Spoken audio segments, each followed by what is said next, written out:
Empreenda Assim, o podcast sobre empreendedorismo e negócios da Associação Comercial e Empresarial de Maringá.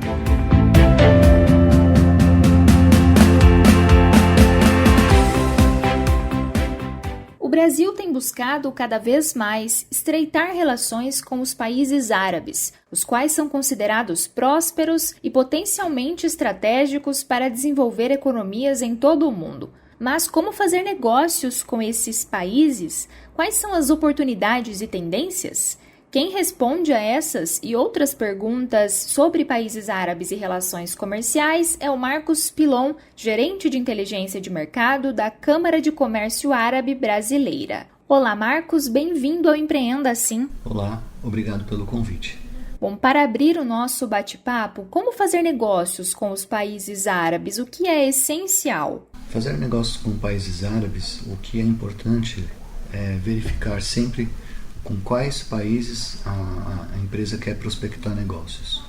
E para isso é interessante fazer um mapeamento através de estudos de mercado, verificar, muito importante, a questão da regulamentação aduaneira, de quais documentos são necessários para exportar determinado produto para algum país árabe e, finalmente, ficar atento a algumas questões de negociações, como, por exemplo, verificar quando for entrar em contato com a empresa, à distância, no caso, a questão de fuso horário, a questão dos finais de semana serem diferentes para alguns países árabes, como, por exemplo, Arábia Saudita, o final de semana é de sexta e sábado. É interessante também estar sempre atento à qualificação desses contatos, então, nesse sentido, é interessante procurar uma entidade como a Câmara de Comércio Árabe Brasileira, e isso falando para qualquer país, essa é a minha dica. Quando a gente fala de países árabes, é interessante verificar também as questões culturais, as questões da certificação halal também, e acredito que, de forma geral, são essas as minhas dicas iniciais para negociar com árabes. Certo, e o que é e como obter a certificação halal? A certificação halal é uma certificação que atesta que o produto está de acordo com os preceitos da religião e da cultura muçulmana. Então, quando a empresa procura uma certificadora halal para obter essa certificação, ela vai atestar toda a cadeia produtiva do produto. Por exemplo, da carne bovina, vai ser atestado se o gado foi alimentado com uma ração de acordo, se o abate dele foi feito por um muçulmano, de acordo com as exigências da religião, se no momento de separação da carne no frigorífico, se o local ou qualquer instrumento não teve contato nenhum com, por exemplo, carne suína. E esse é um exemplo de certificação.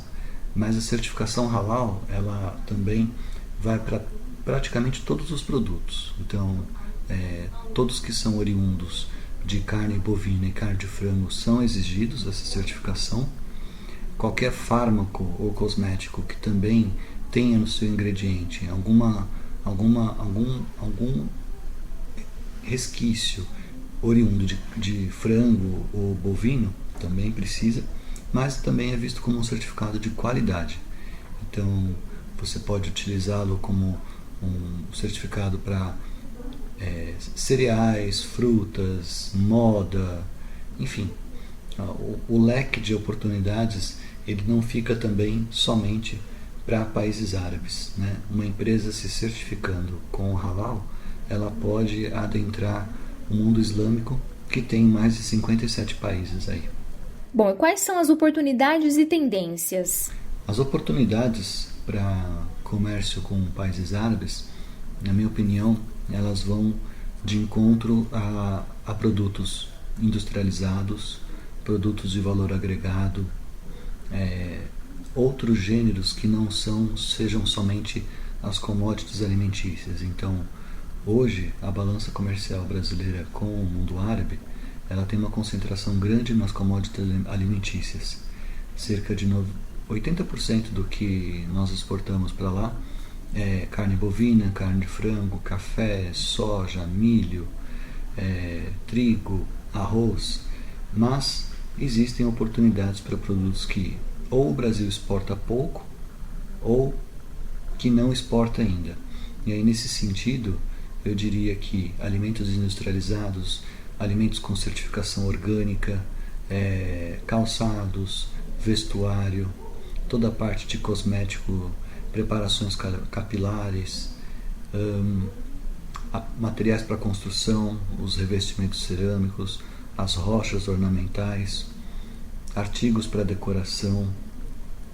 Acredito que as oportunidades elas são grandes e muito com a pandemia Covid-19, os árabes têm passado a também utilizar muito o e-commerce.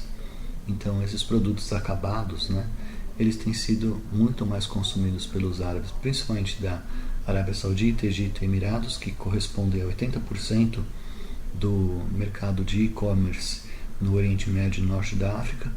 Então, esses produtos também são oportunos para serem vendidos por essas grandes empresas varejistas e que vendem esses mercados em marketplaces. Bom, a Câmara Árabe oferece suporte aos empresários nas negociações. De que forma isso é feito?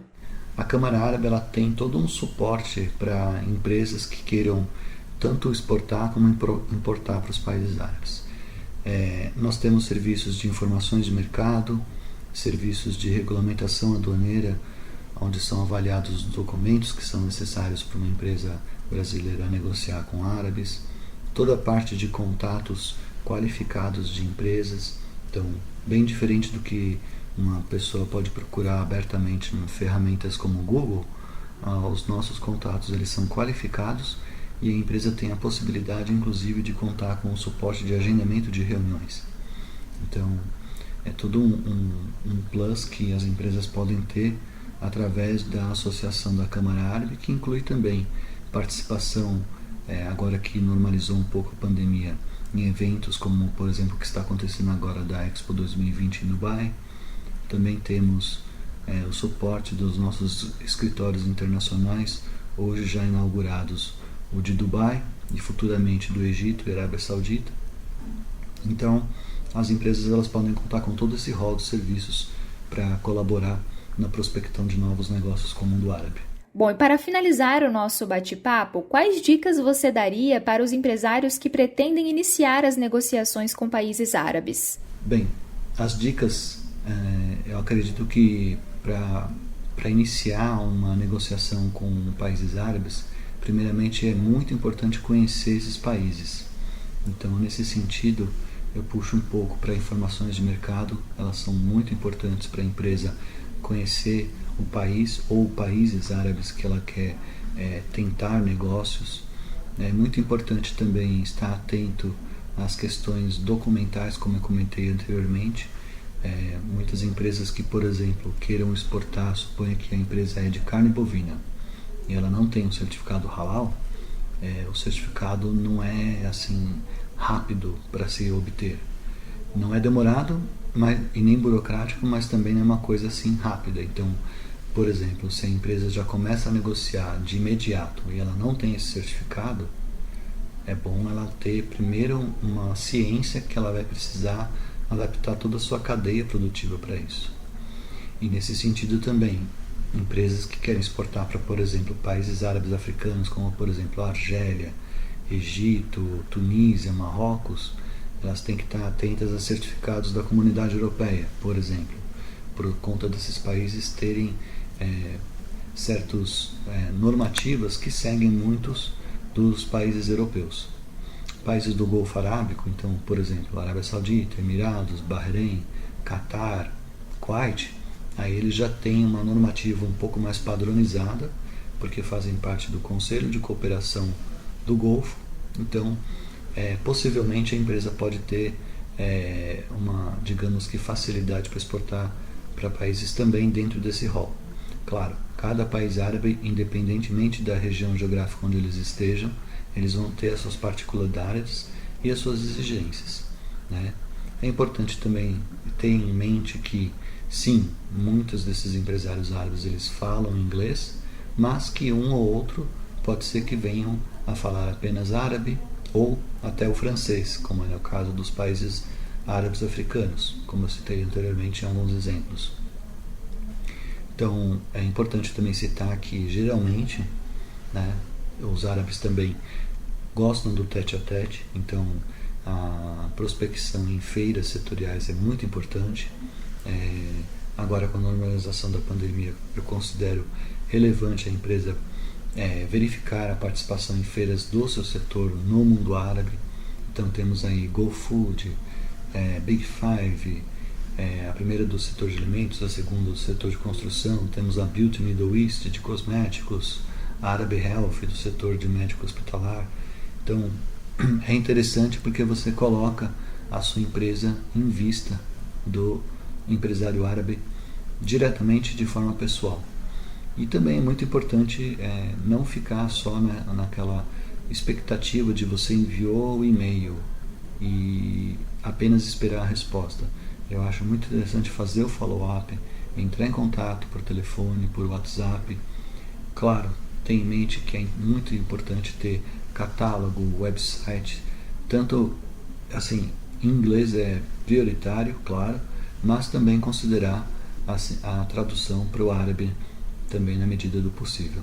Então, acredito que essas são as informações assim essenciais para se prospectar com esses países. Marcos, obrigada pela participação no Empreenda Assim. Muito obrigado pelo convite mais uma vez e estamos à disposição para ajudar os empresários da melhor maneira possível.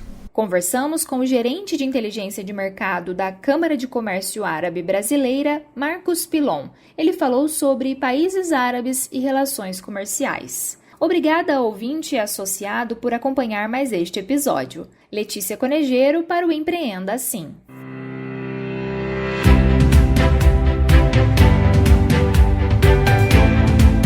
Empreenda Assim, o podcast sobre empreendedorismo e negócios da Associação Comercial e Empresarial de Maringá.